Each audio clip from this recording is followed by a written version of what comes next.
La mobilisation générale pour la préservation des ressources hydriques a porté ses fruits. En dépit de la forte sécheresse, l'approvisionnement en eau potable a été continu. C'est ce qu'a fait savoir le ministre de tutelle aujourd'hui en conseil de gouvernement. Les développements avec Rizlan Taïbi, Merima Mellal et Mustafa Sadouni.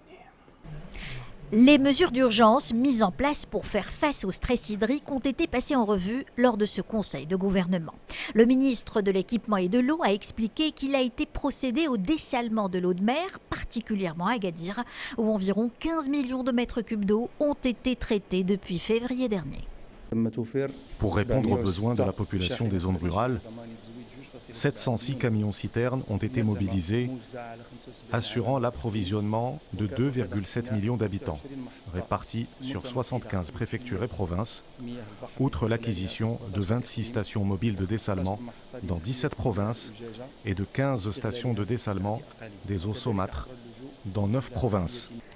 L'agriculture, secteur lourdement impacté par la rareté de l'eau, a aussi été à l'ordre du jour.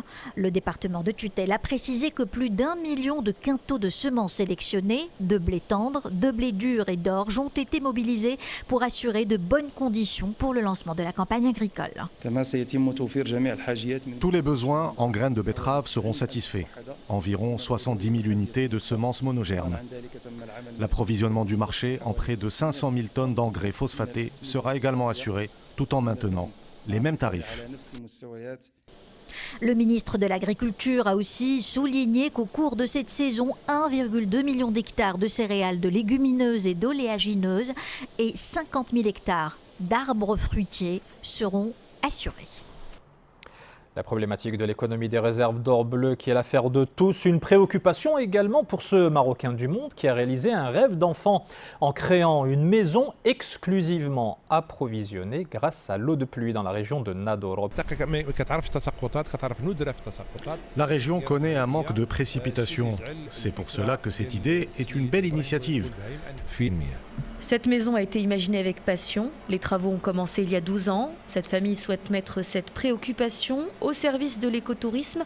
Autrement dit, accueillir des touristes qui se soucient du gaspillage tout en gardant l'esprit libre des vacances.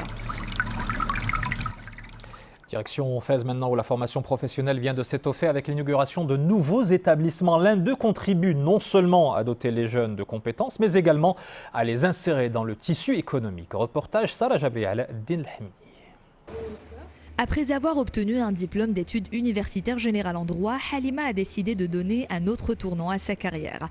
En intégrant le centre de formation et d'aide à l'insertion des jeunes, elle souhaite se former à l'art culinaire et à la restauration.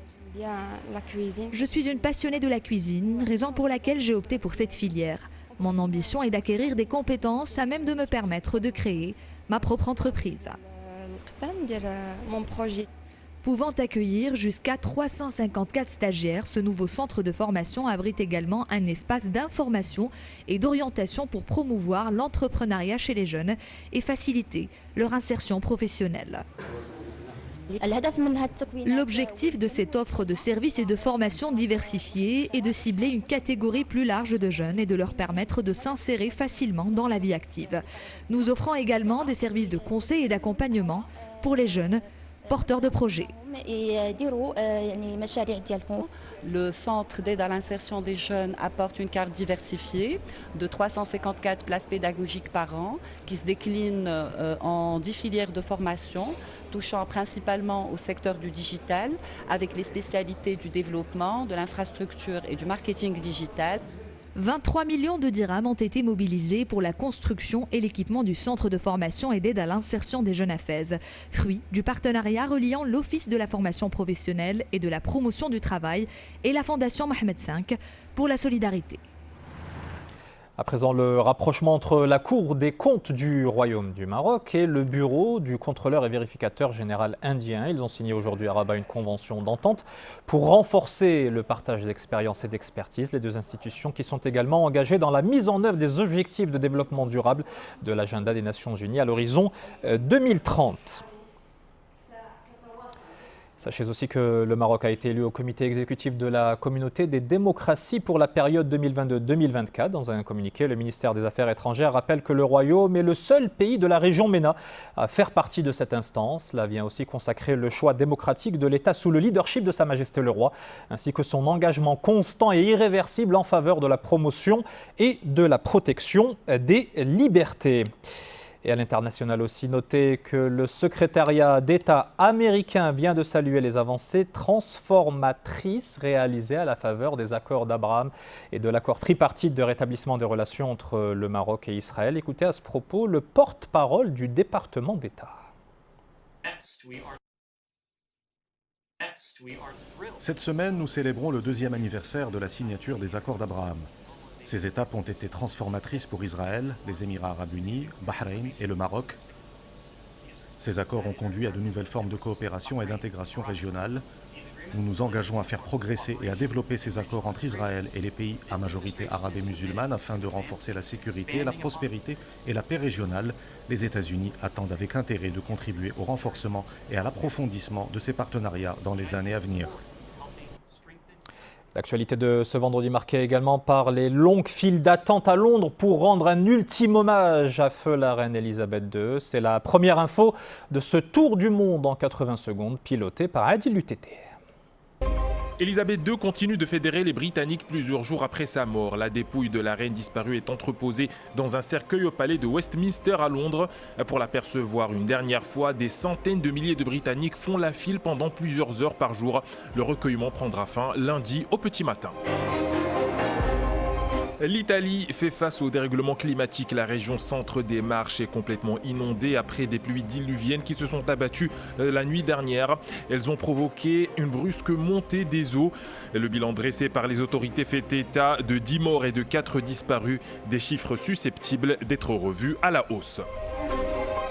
L'horreur est omniprésente en Ukraine et se manifeste via plusieurs formes. Nous sommes près d'Izium, dans l'est du pays. Des centaines de corps ont été découverts. Ils sont enterrés de manière sommaire. Le président ukrainien évoque plus de 400 cadavres. Certains avaient les mains liées. Kiev indique que ces tombes ont été creusées par les Russes en mars dernier lors de la chute de la ville d'Izium. Enfin, on s'intéresse à la grève des aiguilleurs en France, un mouvement social lancé pour réclamer des augmentations de salaire face à l'inflation et une accélération des recrutements. Résultat, 1000 vols annulés ce vendredi et des passagers bloqués. Un service minimum reste assuré dans ces aéroports.